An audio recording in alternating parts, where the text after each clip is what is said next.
So tell us a little bit more about Henry and his time traveling. And I know his dad knows. You said that your parents don't know and you don't want to talk about that. Has he missed any of your art shows? I know you're an artist. There's been a lot of art shows that he's missed out on.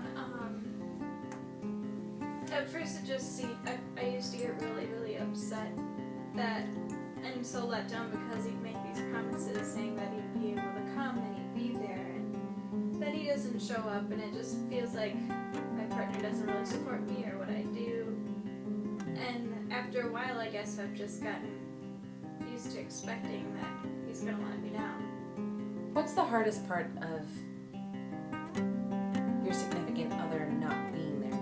Like, having that, you essentially have a long distance relationship, right?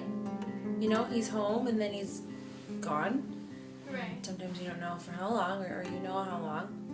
How do you deal with that? Like, how do you keep your spirits high? I keep myself busy. I invest a lot of my time into my work and my family, and I just try to not dwell on it and just know that he loves me and that he'll be back someday soon, hopefully. And I don't know, I keep dreaming.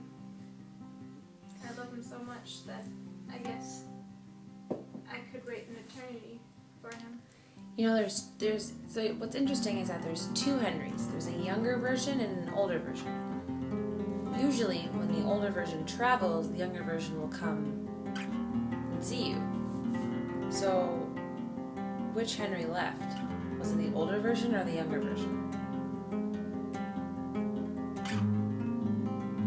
Well, I think that there isn't really a difference between the two because of the time travel, that it's the same person. It's just the way that different form that he's taking on. Do you think you have more of a connection with the older Henry than the younger Henry? I think it's about the same because I guess the older Henry is a little bit more knowledgeable of what our future is and what happens to us and me and him, and versus I guess the younger Henry is a little bit more spontaneous.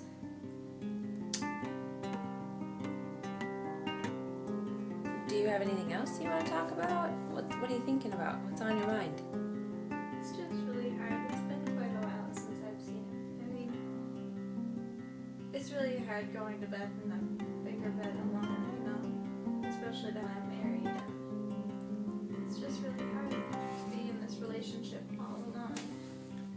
And it's hard when he's here to trust him and to be dependent on him. And it's taken an emotional toll. You have Alba. You guys had a baby, and she's now 9. She's gorgeous. We love her so much. I'm sorry, she's not 9. I'm sorry, she's 4. I'm sorry. It's really hard to explain to her where Daddy's gone. But she travels too, though, right? Yes. So do you think? I don't know. Do you think it's easier to have 2 people that time travel and one? Because Alba, apparently, from what you've told me, can control her time travel. Is that easier on you? It is at times. I'm kind of afraid of what her rebellious stages as she grows up will bring, and whatever. I'm not doing the dishes. I'm just going to that sort of thing. Or maybe it's just difficult for me to be in this position because I guess I don't know what to Well, thanks. I'm sure this was really hard. It's gotten easier to talk about it. So we'll pick up tomorrow? Yep. Gonna bake some muffins for me? Something? Okay. Alrighty. Thanks.